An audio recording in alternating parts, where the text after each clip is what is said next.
इंसान खुद को समझदार मानता है, लेकिन उसके ज्यादातर फैसले तर्क से नहीं, भावनाओं से लिए जाते हैं। हम सोचते हैं कि हम अपने जीवन के मालिक हैं, पर सच ये है कि हमारा व्यवहार हमारे भीतर छिपे डर, अहंकार, लालच और असुरक्षाओं से संचालित होता है। यही वजह है कि हम बार बार वही गलतियां दोहराते हैं, गलत लोगों पर भरोसा करते हैं और सही मौके पर भी गलत फैसला ले बैठते हैं। रॉबर्ट ग्रीन की ये कालजयी पुस्तक the laws of human nature हमें दूसरों को कंट्रोल करना नहीं सिखाती, बल्कि हमें सिखाती है खुद को समझना, लोगों के मास्क पहचानना और मानव स्वभाव के छिपे नियमों को पढ़ना। क्योंकि जो इंसान लोगों की भावनाओं को समझ लेता है, वो धोखे से बच जाता है, और जो खुद को समझ लेता है, उसे कोई हरा नहीं सकता।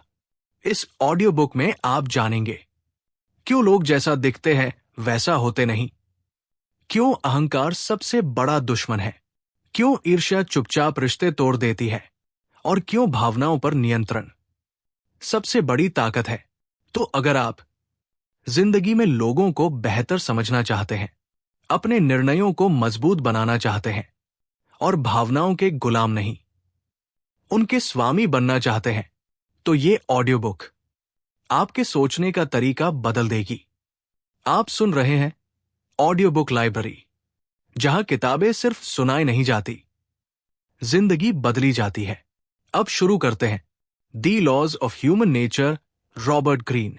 चैप्टर 1, मानव स्वभाव को समझने की कुंजी। इंसान अपने आप को तर्कसंगत समझता है, लेकिन सच ये है कि हम ज्यादातर फैसले भावनाओं से लेते हैं, तर्क से नहीं। हम सोचते हैं कि हम शांत हैं, समझदार हैं, लेकिन जरा सी आलोचना, अपमान या डर हमारे भीतर छिपे असली चेहरे को बाहर ले आता है। अध्याय 1 का मूल सत्य। अगर आप इंसानी भावनाओं को नहीं समझते, तो आप खुद के भी दुश्मन बन जाते हैं। भावनाएं हमारी अदृश्य मालिक। हर इंसान के भीतर कुछ भावनाएं लगातार काम कर रही होती है। डर, क्रोध, ईर्ष्या, अहंकार, असुरक्षा। समस्या ये नहीं है कि ये भावनाएं हैं, समस्या ये है कि हम इन्हें पहचानते नहीं, और जो भावनाएं पहचानी नहीं जाती, वही हमें नियंत्रित करने लगती है। भावनात्मक प्रतिक्रिया कमजोरी। जब कोई व्यक्ति गुस्से में बोलता है, जल्दबाजी में फैसला करता है, आलोचना सहन नहीं कर पाता, तो समझ लीजिए उस पल भावनाएं तर्क पर हावी हो चुकी है। रॉबर्ट ग्रीन कहते हैं, सबसे बड़ा खतरा बाहर नहीं, हमारे भीतर छिपा होता है। खुद को देखना सीखिए, सेल्फ ऑब्जर्वेशन इस अध्याय का सबसे शक्तिशाली अभ्यास है। खुद को बाहर से देखना। जब आप गुस्सा हो, खुद से पूछिए, मैं ऐसा क्यों महसूस कर रहा हूं? क्या यह डर है या अहंकार? जब आप दुखी हो, पूछिए, क्या मैं किसी उम्मीद से बंधा हुआ था? जो इंसान खुद को देखना सीख लेता है, वही दूसरों को भी सही तरह से पढ़ पाता है। भावनात्मक अंधापन, इमोशनल ब्लाइंडनेस। ज्यादातर लोग सोचते हैं, मैं जैसा हूं वैसा ही ठीक हूं। यही सोच विकास का सबसे बड़ा दुश्मन है, क्योंकि जो व्यक्ति अपनी कमजोरियों को नहीं मानता, वो कभी उन्हें सुधार नहीं सकता। अध्याय 1 की सबसे बड़ी सीख। अपनी भावनाओं को दबाइए मत, समझिए। प्रतिक्रिया देने से पहले रुकना सीखिए। खुद को निर्दोष मत मानिए, जागरूक बनिए। याद रखिए, जो इंसान अपनी भावनाओं पर नियंत्रण कर लेता है, वही हालात और लोगों पर भी नियंत्रण पा लेता है। चैप्टर 2, आत्ममुग्धता का नियम, दी लॉ ऑफ नार्सिसिज्म। हर इंसान खुद को खास समझता है, अपनी सोच, अपनी तकलीफ, अपनी सफलता। सबसे ज्यादा महत्वपूर्ण यही है आत्ममुग्धता, नार्सिसिज्म, और ये हर इंसान में होती है। फर्क सिर्फ इतना है कि कोई इसे संभाल लेता है, कोई इसका शिकार बन जाता है। आत्ममुग्धता क्या है? आत्ममुग्धता का मतलब केवल घमंड नहीं है। इसका असली अर्थ है हर चीज को अपने नजरिए से देखना, खुद को जरूरत से ज्यादा महत्व देना, दूसरों की भावनाओं को कम आंकना। जब ये संतुलन में होती है तो इंसान आत्मविश्वासी बनता है, लेकिन जब ये बढ़ जाती है तो इंसान अंधा हो जाता है। अत्यधिक आत्ममुग्धता के संकेत। ऐसे लोग हमेशा तारीफ चाहते हैं, आलोचना सहन नहीं कर पाते, खुद को पीड़ित दिखाते हैं, दूसरों की सफलता से जलते हैं, गलती कभी अपनी नहीं मानते। याद रखिए, अहंकार सबसे पहले रिश्ते तोड़ता है, फिर इंसान को। बचपन और आत्ममुग्धता। रॉबर्ट ग्रीन बताते हैं कि आत्ममुग्धता की जड़ें बचपन में होती है। जरूरत से ज्यादा लाड नकली आत्मविश्वास, जरूरत से ज्यादा उपेक्षा भीतर का खालीपन। दोनों ही स्थितियां आगे चलकर इंसान को खुद में ही उलझा देती है। स्वस्थ बनाम अस्वस्थ आत्ममुग्धता। Healthy narcissism. खुद से प्रेम, आत्मसम्मान, दूसरों से जुड़ने की क्षमता। Unhealthy narcissism. खुद को श्रेष्ठ मानना, दूसरों को नीचा दिखाना। ध्यान और शक्ति की भूख। समझदार इंसान पहले को बढ़ाता है और दूसरे को नियंत्रित करता है। आत्ममुग्ध लोगों से कैसे निपटे?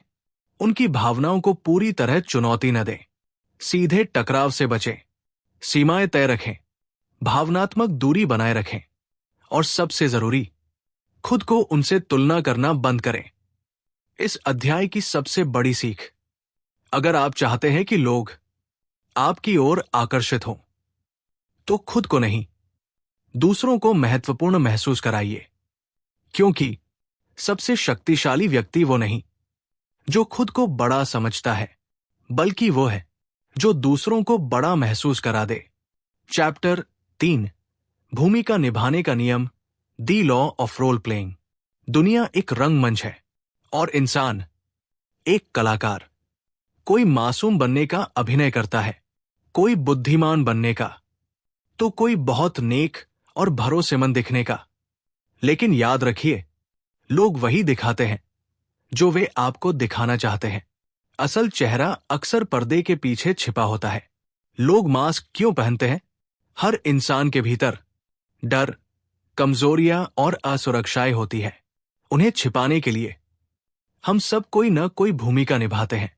अच्छा इंसान बनने की, ज्यादा समझदार दिखने की, ज्यादा सफल या मजबूत दिखने की।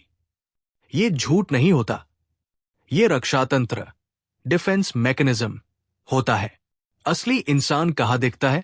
रॉबर्ट ग्रीन कहते हैं, किसी व्यक्ति को समझना हो तो उसके शब्द नहीं, उसकी प्रतिक्रियाएं देखो। असली चेहरा दिखता है जब व्यक्ति आलोचना सहता है, दबाव में होता है, शक्ति मिलती है या उसे अनदेखा किया जाता है। यहीं पर मास्क फिसलता है। भरोसेमंद दिखने वाले सबसे खतरनाक क्यों होते हैं? कुछ लोग बहुत मीठा बोलते हैं, जरूरत से ज्यादा मदद करते हैं, हर समय आपकी हां में हां मिलाते हैं, लेकिन भीतर वे मान्यता, नियंत्रण या लाभ चाहते हैं। याद रखिए, अत्यधिक अच्छाई भी एक भूमिका हो सकती है।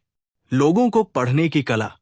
अगर आप मास्क पहचानना चाहते हैं, बार बार के व्यवहार पर ध्यान दें, शब्दों और कर्मों का अंतर देखें, छोटी छोटी असंगतियां पकड़ें, जल्द निष्कर्ष न निकालें। समय सबसे अच्छा सच उजागर करता है। खुद का मास्क भी पहचानिए। सबसे कठिन काम है अपना मास्क देखना।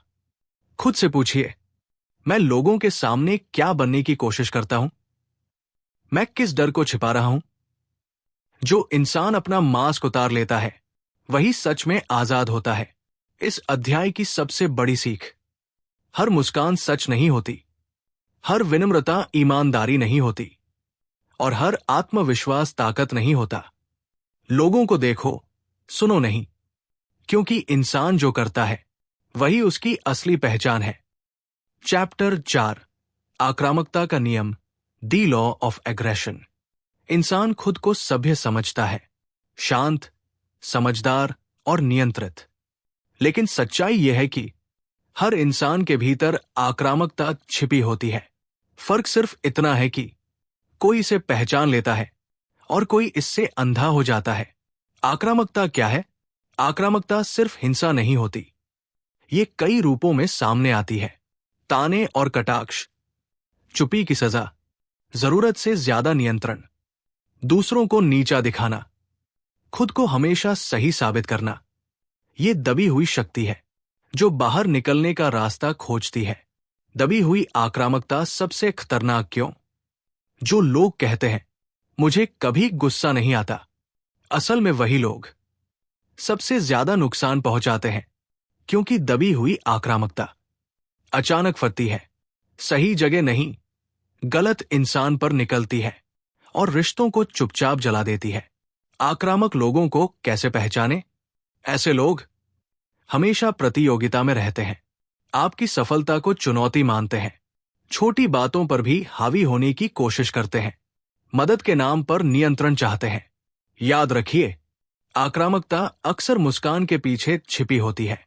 आक्रामकता से निपटने की रणनीति: सीधे टकराव से बचें, भावनात्मक प्रतिक्रिया न दें, सीमाएं साफ रखें, जरूरत हो तो दूरी बनाएं, और सबसे जरूरी, खुद की आक्रामकता को पहचानें, अपनी आक्रामकता को सही दिशा दें।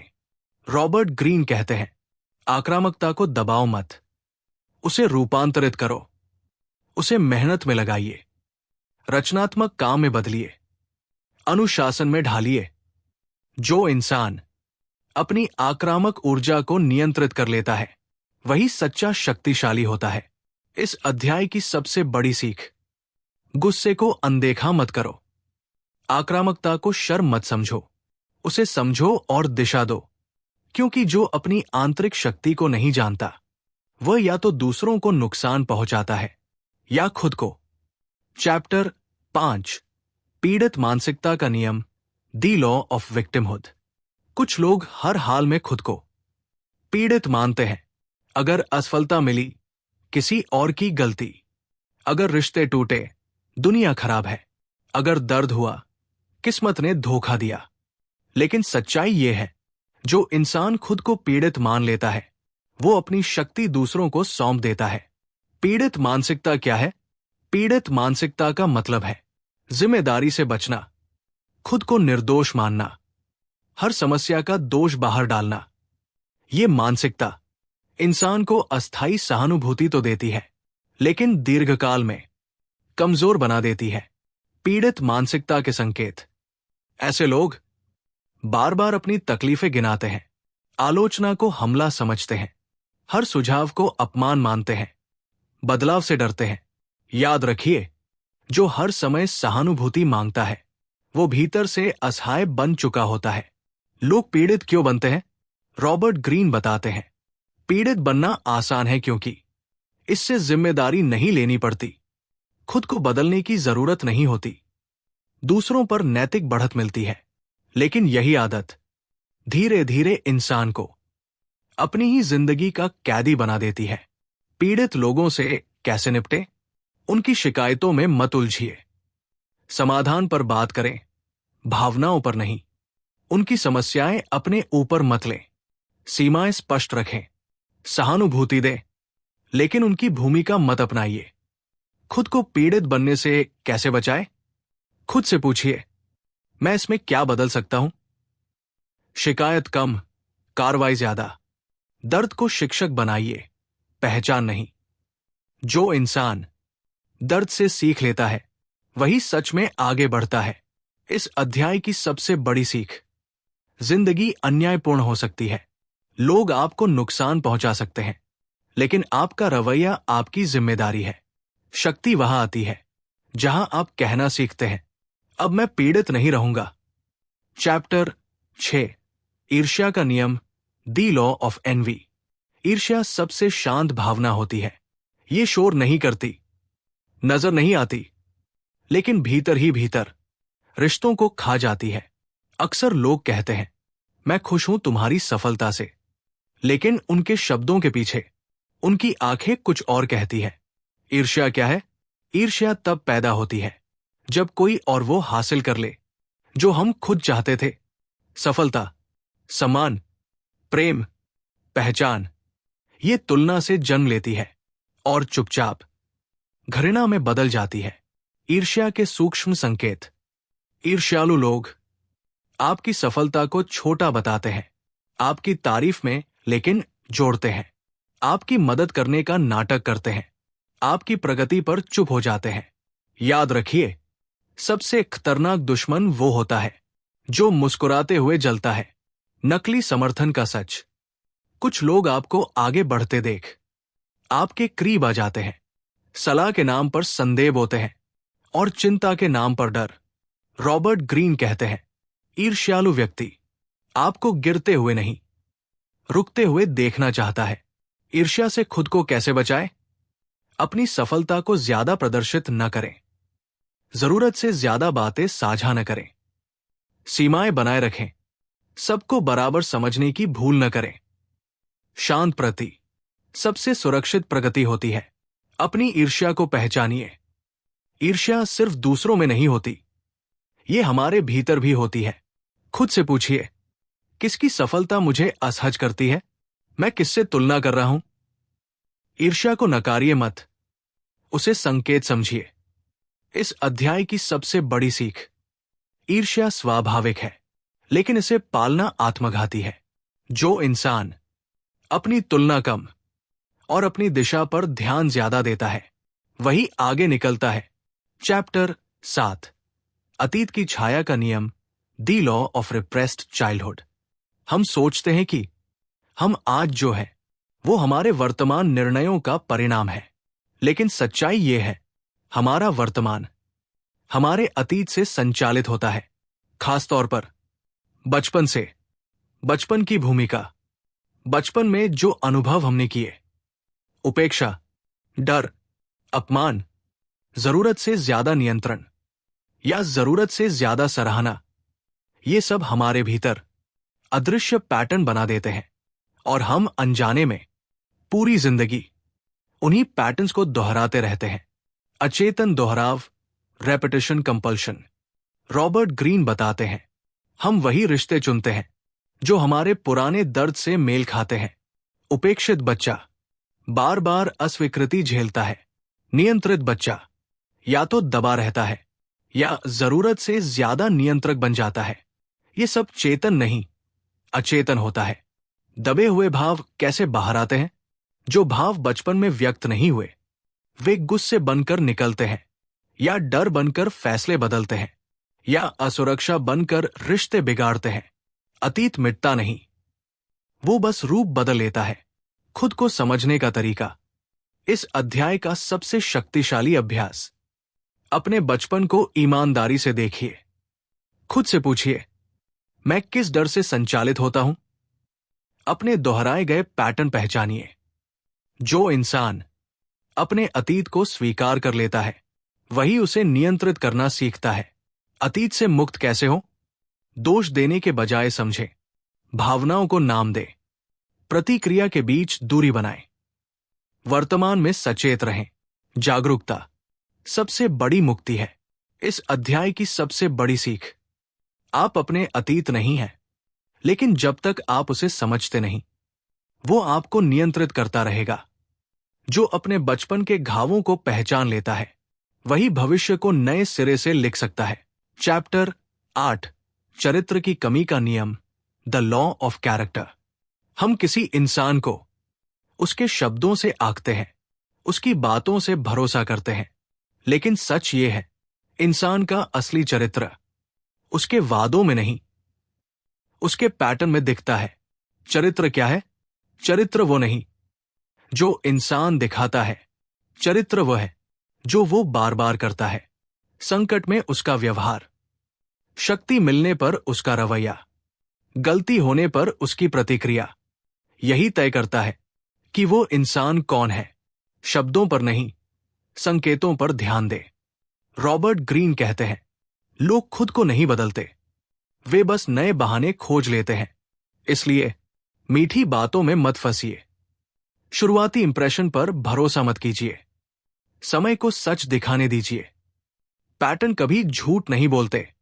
कमजोर चरित्र के संकेत, ऐसे लोग बार बार दोष दूसरों पर डालते हैं, खुद को सही साबित करने में लगे रहते हैं, छोटी छोटी बातों में असत्य बोलते हैं, जिम्मेदारी से बचते हैं। याद रखिए, छोटी बेईमानी बड़े पतन का संकेत होती है। मजबूत चरित्र की पहचान, आलोचना सहन करने की क्षमता, कठिन समय में स्थिरता, वचन और कर्म में समानता, दूसरों के प्रति सम्मान। मजबूत चरित्र शब्दों से नहीं, अनुशासन से बनता है। खुद का चरित्र कैसे मजबूत करें? अपने निर्णयों की जिम्मेदारी लें, बहानों को छोड़ें, छोटे नियम खुद के लिए तय करें, दबाव में भी सच्चे रहें। जो इंसान खुद पर भरोसा कर सकता है, वही दूसरों के लिए भी भरोसेमंद बनता है। इस अध्याय की सबसे बड़ी सीख, लोग बदलने का नाटक कर सकते हैं, लेकिन उनका चरित्र खुद को उजागर कर देता है। अगर आप इंसानों को समझना चाहते हैं, तो उनके शब्द नहीं, उनका इतिहास पढ़िए। चैप्टर 9, तर्कहीनता का नियम, द लॉ ऑफ इरैशनैलिटी। हम खुद को तर्कशील, समझदार और विवेकपूर्ण मानते हैं, लेकिन सच्चाई यह है, इंसान पहले महसूस करता है, फिर सोचता है, और अक्सर वो सोच भी अपने एहसासों को सही ठहराने के लिए करता है। इंसान तर्कहीन क्यों होता है? हमारे निर्णयों के पीछे डर, लालच, अहंकार, जल्दबाजी, सामाजिक दबाव काम कर रहे होते हैं। तर्क अक्सर इन भावनाओं का वकील बन जाता है। तर्कहीन व्यवहार के संकेत, ऐसे लोग बिना सोचे फैसले लेते हैं, भावनाओं में बहकर रिश्ते तोड़ लेते हैं, बाद में अपने फैसलों को सही ठहराते हैं, आलोचना सुनना पसंद नहीं करते। याद रखिए, जो इंसान तर्क सुनना नहीं चाहता, वो तर्कहीनता में फंसा हुआ है। समूह का प्रभाव, ग्रुप इरैशनैलिटी। रॉबर्ट ग्रीन बताते हैं, भीड़ में इंसान अपनी बुद्धि खो देता है, अफवाहें सच लगने लगती है, डर फैलता है, गलत फैसले सामूहिक बन जाते हैं। भीड़ का हिस्सा बनना आसान है, लेकिन सही होना कठिन। तर्कहीनता से कैसे बचें? बड़े फैसलों में समय ले, भावनाओं को ठंडा होने दे, अलग राय सुने, खुद से असहज सवाल पूछें। रुकना सबसे शक्तिशाली हथियार है।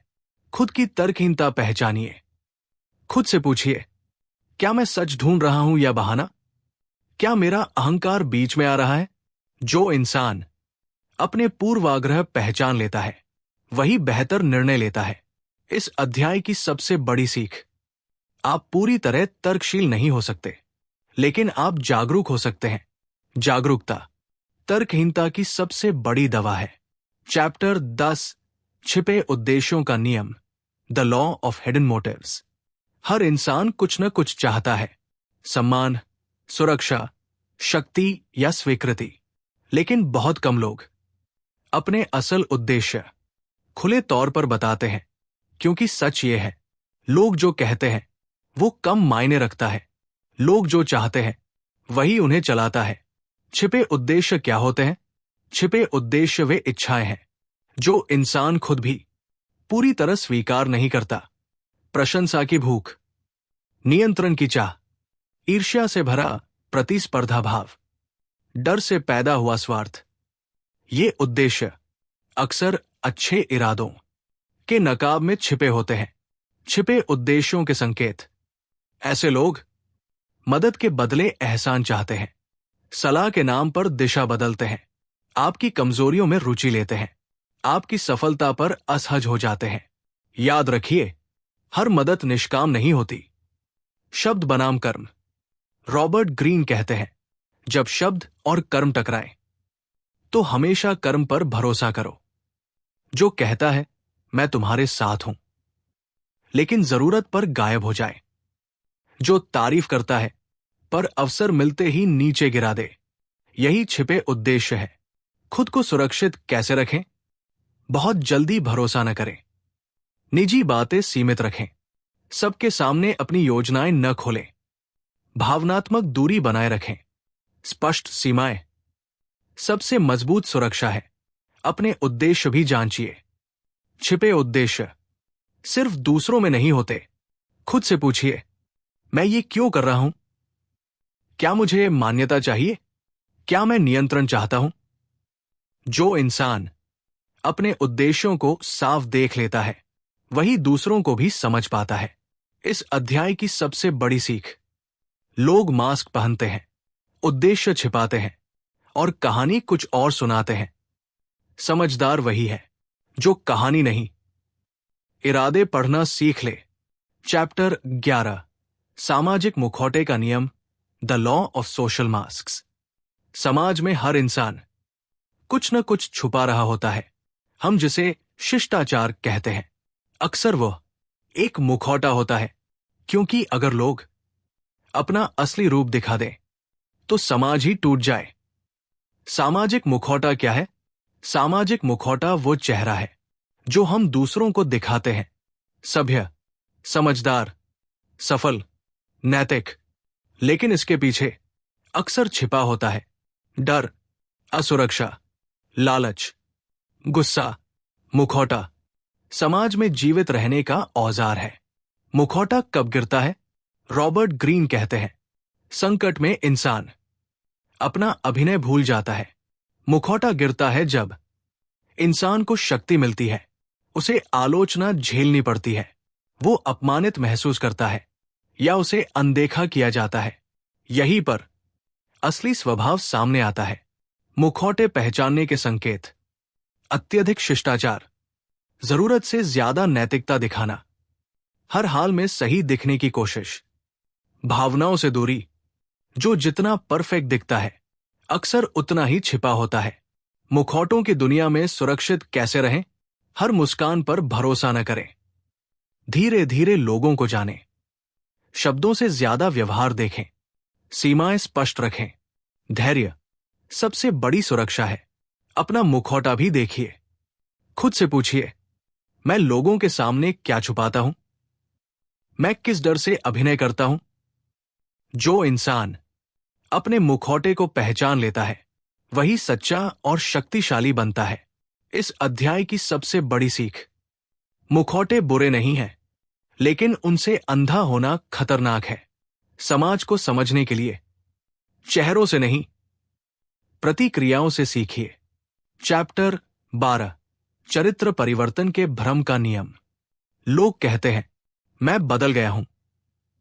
वे नए शब्द बोलते हैं, नया व्यवहार दिखाते हैं, नई छवि बना लेते हैं, लेकिन सच्चाई यह है, लोग असल में बदलते नहीं, वे बस नए हालात में खुद को भाल लेते हैं।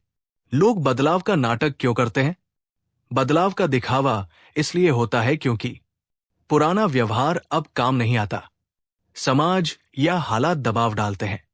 भरोसा दोबारा जीतना होता है, लेकिन भीतर का चरित्र अक्सर वैसा ही रहता है।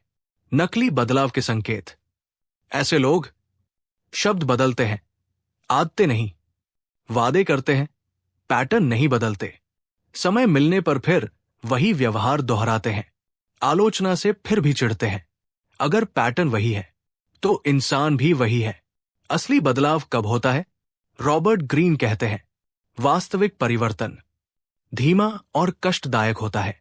असली बदलाव में आत्मस्वीकृति होती है, पुराने बहाने टूटते हैं, व्यवहार लंबे समय तक स्थिर रहता है, कोई दिखावा नहीं होता। जो चुपचाप बदलता है वही सच में बदलता है। बदलाव के भ्रम से कैसे बचें? सिर्फ शब्दों पर भरोसा न करें, समय दें, जल्द निर्णय न लें, दबाव हटते ही व्यवहार देखें, खुद को भावनात्मक रूप से सुरक्षित रखें। खुद से भी ये सवाल पूछिए, क्या मैं सच में बदल रहा हूं या सिर्फ बेहतर दिख रहा हूं? क्या मेरे पैटर्न बदले हैं? जो इंसान खुद से झूठ बोलता है वो दूसरों को भी धोखा देता है। इस अध्याय की सबसे बड़ी सीख: बदलाव का दावा आसान है, बदलाव का जीवन कठिन। समझदार वही है जो शब्दों से नहीं, समय से सच्चाई को परखे। चैप्टर 13, विश्वासघात का नियम, दी लॉ ऑफ बिट्रेल। विश्वासघात अचानक नहीं होता, ये एक दिन में पैदा नहीं होता, ये धीरे धीरे असंतोष, ईर्ष्या और स्वार्थ से बनता है और मौका मिलते ही अपना असली रूप दिखा देता है। विश्वासघात क्या है?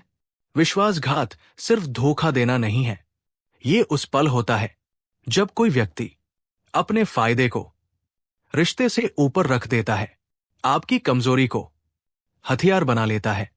भरोसा टूटता नहीं, तौला जाता है। विश्वासघात से पहले के संकेत। ऐसे लोग अचानक दूरी बनाने लगते हैं, आपकी बातें दूसरों तक पहुंचाते हैं, आपके राज में जरूरत से ज्यादा दिलचस्पी लेते हैं, आपकी सफलता पर असहज हो जाते हैं। याद रखिए, जो बहुत जानना चाहता है वो हमेशा आपके भले के लिए नहीं होता। सबसे खतरनाक विश्वासघात। रॉबर्ट ग्रीन कहते हैं, दुश्मन से सावधान रहना आसान है, मित्र से नहीं। सबसे बड़ा धोखा अक्सर पुराने मित्र से, परिवार के किसी सदस्य से या उस व्यक्ति से आता है जिसे आपने सबसे ज्यादा भरोसा दिया हो। विश्वासघात से कैसे बचें? सबको बराबर भरोसा न दें। संवेदनशील जानकारी सीमित रखें। रिश्तों में शक्ति संतुलन बनाए रखें। भावनात्मक निर्भरता कम करें। कम उम्मीद कम चोट। खुद से ईमानदार रहें। खुद से पूछिए, क्या मैं किसी पर जरूरत से ज्यादा निर्भर हूं? क्या मैं संकेतों को नजरअंदाज कर रहा हूं? जो इंसान सच्चाई से आंख नहीं चुराता वही खुद को बचा पाता है। इस अध्याय की सबसे बड़ी सीख, भरोसा अंधा नहीं होना चाहिए। रिश्ते पवित्र है पर इंसान नहीं।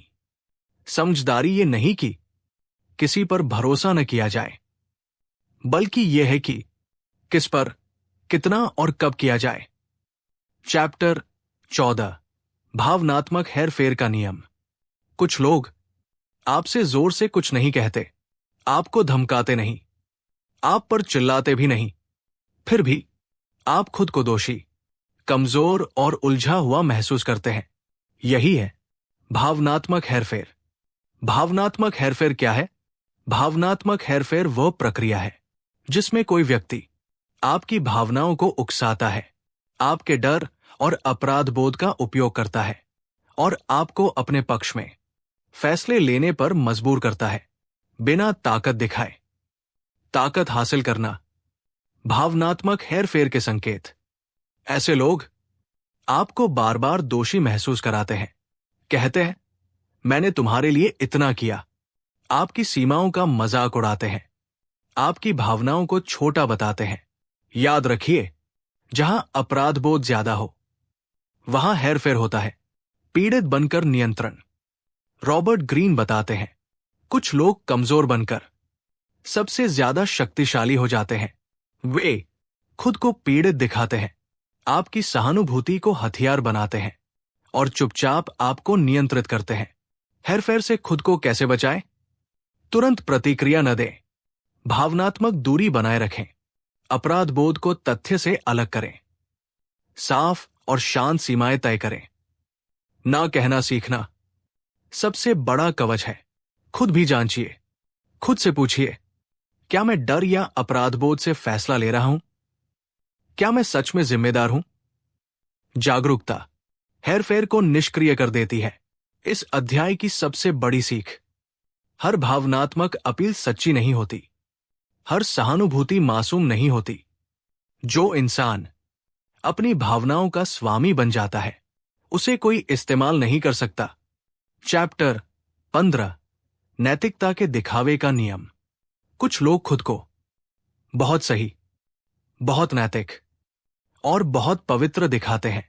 वे बताते हैं क्या सही है, क्या गलत, लेकिन भीतर ही भीतर वही काम करते हैं जिसका वे विरोध करते हैं।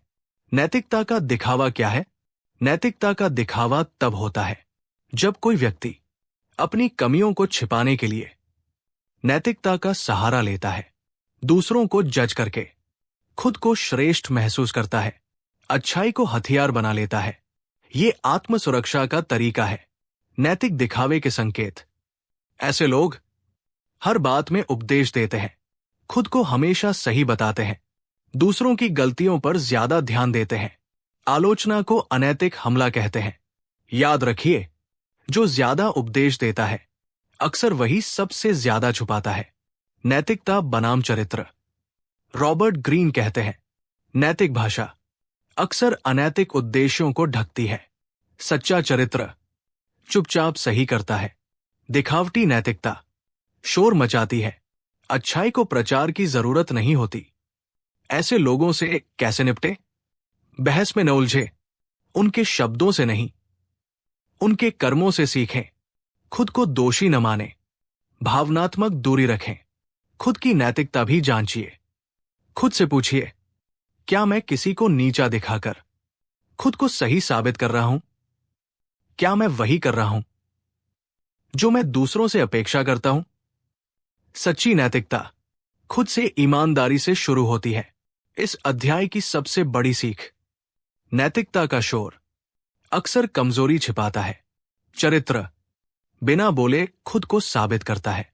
समझदार वही है जो नैतिक शब्दों से नहीं, व्यवहार से इंसान को पहचाने।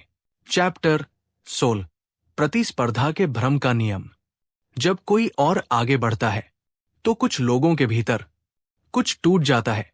वे बाहर से मुस्कुराते हैं लेकिन भीतर खुद को छोटा महसूस करते हैं।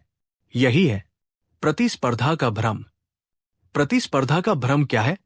यह भ्रम तब पैदा होता है जब इंसान दूसरों की सफलता को अपनी हार मान लेता है, तुलना को अपनी पहचान बना लेता है, हर चीज को जीत हार में देखता है। यह सोच खुद से लड़ने पर मजबूर कर देती है। अस्वस्थ प्रतिस्पर्धा के संकेत। ऐसे लोग दूसरों की उपलब्धियों को नीचा दिखाते हैं, हर बातचीत को तुलना बना देते हैं, हार स्वीकार नहीं कर पाते, सहयोग को कमजोरी समझते हैं। याद रखिए, जो हर किसी से लड़ता है वो खुद से हार रहा होता है। श्रेष्ठता का झूठा भाव। रॉबर्ट ग्रीन कहते हैं, श्रेष्ठ दिखने की चाह अक्सर भीतर की असुरक्षा से आती है। जो खुद से संतुष्ट होता है उसे तुलना की जरूरत नहीं। जो भीतर खाली होता है वही दूसरों से लड़ता है। प्रतिस्पर्धा के जाल से कैसे निकलें? अपनी गति तय करें, तुलना को सीमित रखें, सीखने की मानसिकता अपनाएं, सहयोग को शक्ति समझें, खुद से बेहतर बनना सबसे सुरक्षित प्रतिस्पर्धा है। खुद से ये सवाल पूछिए, मैं किससे और क्यों तुलना कर रहा हूं? क्या ये मुझे आगे बढ़ा रहा है या अंदर से जला रहा है? जागरूकता प्रतिस्पर्धा को विकास में बदल देती है। इस अध्याय की सबसे बड़ी सीख, हर जीत सार्वजनिक नहीं होती, हर हार दिखाई नहीं देती। जो इंसान अपनी दिशा पर ध्यान देता है वही भीड़ से आगे निकलता है। चैप्टर 17, शक्ति का प्रभाव, the law of power and character. शक्ति किसी इंसान को बदलती नहीं, वो उसे उजागर करती है। जो व्यक्ति सामान्य हालात में शांत और सभ्य दिखता है, शक्ति मिलते ही अपना असली चेहरा दिखा देता है। शक्ति क्या उजागर करती है? शक्ति मिलने पर अहंकार तेज हो जाता है, सहनशीलता घट जाती है, आलोचना असहनीय लगती है, दूसरों पर नियंत्रण की चाह बढ़ती है, क्योंकि अब रोकने वाला कोई नहीं होता, शक्ति से बिगड़ने वाले लोग। ऐसे लोग खुद को नियमों से ऊपर समझते हैं, दूसरों की बात सुनना बंद कर देते हैं, असहमति को अपमान मानते हैं, डर के जरिए नियंत्रण करते हैं। याद रखिए, शक्ति के साथ विनम्रता न हो तो पतन निश्चित है। सच्ची शक्ति की पहचान। रॉबर्ट ग्रीन कहते हैं, सच्चा शक्तिशाली व्यक्ति खुद पर सबसे ज्यादा नियंत्रण रखता है। वो सुनता है, धैर्य रखता है, आलोचना से सीखता है और शक्ति को सेवा में बदलता है। शक्तिशाली लोगों से कैसे निपटे? उनके अहंकार को सीधे चुनौती न दें, भावनात्मक प्रतिक्रिया से बचें, अपनी सीमाएं स्पष्ट रखें, रणनीतिक दूरी बनाए रखें। अगर आपके पास शक्ति है, खुद से पूछिए, क्या मैं ज्यादा सुन रहा हूं या बोल रहा हूं? क्या मैं डर पैदा कर रहा हूं या भरोसा? शक्ति एक परीक्षा है, बहुत कम लोग इसे पास कर पाते हैं। इस अध्याय की सबसे बड़ी सीख, शक्ति चरित्र का आवरण हटाती है, अहंकार पतन का पहला कदम है। जो इंसान शक्ति में भी विनम्र रह सके वही सच में महान होता है। चैप्टर 18, विशिष्टता के भ्रम का नियम। कुछ लोग मानते हैं, मैं अलग हूं, मैं विशेष हूं, मेरे नियम अलग हैं। वे सोचते हैं सामान्य नियम उन पर लागू नहीं होते। यही है विशिष्टता का भ्रम। विशिष्टता का भ्रम क्या है? यह भ्रम तब पैदा होता है जब इंसान खुद को दूसरों से ऊपर मानने लगता है, अपनी भावनाओं को सच्चाई समझ लेता है, सीमाओं को अपमान मानता है। ये भ्रम अक्सर बड़े पतन की शुरुआत होता है। विशिष्टता के संकेत। ऐसे लोग आलोचना को बर्दाश्त नहीं करते, नियमों से ऊपर खुद को रखते हैं, असफलता पर दूसरों को दोष देते हैं, हर असहमति को ईर्ष्या मानते हैं। याद रखिए, जो खुद को असाधारण समझता है वही सबसे बड़ी भूल करता है। महानता बनाम भ्रम। रॉबर्ट ग्रीन कहते हैं, सच्ची महानता खुद को सामान्य मानने से शुरू होती है। जो खुद को सीखने वाला समझता है वही आगे बढ़ता है, जो खुद को पूर्ण समझता है वही रुक जाता है। इस भ्रम से कैसे बचें? प्रतिक्रिया को खुले मन से सुने, सीमाओं को सुरक्षा समझें, अपनी गलतियों को स्वीकारें, साधारण अनुशासन अपनाएं। जमीन से जुड़ा रहना सबसे बड़ी सुरक्षा है। खुद से सवाल पूछिए, क्या मैं खुद को नियमों से ऊपर समझ रहा हूं? क्या मेरी भावनाएं मेरे निर्णय चला रही हैं? जागरूकता विशिष्टता के भ्रम को तोड़ देती है। इस अध्याय की सबसे बड़ी सीख, आप विशेष हो सकते हैं, लेकिन आप नियमों से ऊपर नहीं। जो इंसान अपनी सीमाएं मान लेता है वही लंबी दौड़ जीतता है। चैप्टर 19, मृत्यु से इनकार का नियम। इंसान जानता है कि मृत्यु निश्चित है, फिर भी वो ऐसे जीता है जैसे वो कभी आएगी ही नहीं। यही है मृत्यु से इनकार। मृत्यु से इनकार क्या है? मृत्यु से इनकार का मतलब है खुद को अमर मान लेना, समय को हल्के में लेना, अहंकार को सच्चाई समझ लेना। ये भ्रम इंसान को अहंकारी और लापरवाह बना देता है। मृत्यु से इनकार के प्रभाव। ऐसे लोग जोखिम को नजरअंदाज करते हैं, दूसरों की सीमाओं का सम्मान नहीं करते, खुद को अपराजेय समझते हैं, समय बर्बाद करते हैं। याद रखिए, जो मृत्यु को भूल जाता है वो जीवन को भी खो देता है। मृत्यु की जागरूकता, जीवन की तीव्रता। रॉबर्ट ग्रीन कहते हैं, मृत्यु का ध्यान जीवन को स्पष्ट कर देता है। जो मृत्यु को स्वीकार करता है वो व्यर्थ में नहीं उलझता। जो जानता है समय सीमित है वो गहराई से जीता है। मृत्यु बोध से शक्ति कैसे पाए? अपने समय को महत्व दे, छोटे विवाद छोड़े, अहंकार को हल्का करें, हर दिन को उद्देश्य दें। मृत्यु डर नहीं, दिशा देती है। खुद से ये प्रश्न पूछिए, अगर समय सीमित है तो मैं क्या छोड़ दूं? किस बात का डर आज भी मुझे रोक रहा है? मृत्यु का बोध झूठे डर मिटा देता है। इस अध्याय की सबसे बड़ी सीख, मृत्यु अंत नहीं, शिक्षक है। जो इसे समझ लेता है वही जीवन को समझता है। जब आप मृत्यु को स्वीकार करते हैं तभी आप सच में जीना शुरू करते हैं। चैप्टर 20, आत्मनिर्भरता और स्वतंत्रता का नियम। ज्यादातर लोग खुद को आजाद समझते हैं, लेकिन सच ये है, वे अपनी भावनाओं, अपने अतीत और दूसरों की राय के कैदी होते हैं। यही कारण है कि वे वही करते हैं जो हालात उनसे करवाते हैं। सच्ची स्वतंत्रता क्या है? सच्ची स्वतंत्रता का अर्थ है अपनी भावनाओं को समझना, अपने डर को पहचानना, अपने निर्णय खुद लेना। स्वतंत्रता बाहर से नहीं आती, वो भीतर से पैदा होती है। आत्मनियंत्रण असली शक्ति।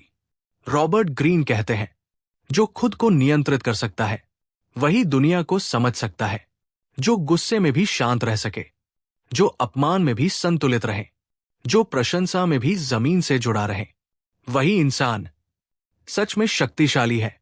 आजादी के सबसे बड़े दुश्मन, अहंकार, अचेतन आत्ते, बीते हुए घाव, दूसरों की स्वीकृति की भूख। जब तक ये हावी रहते हैं, इंसान प्रतिक्रिया करता है, निर्णय नहीं।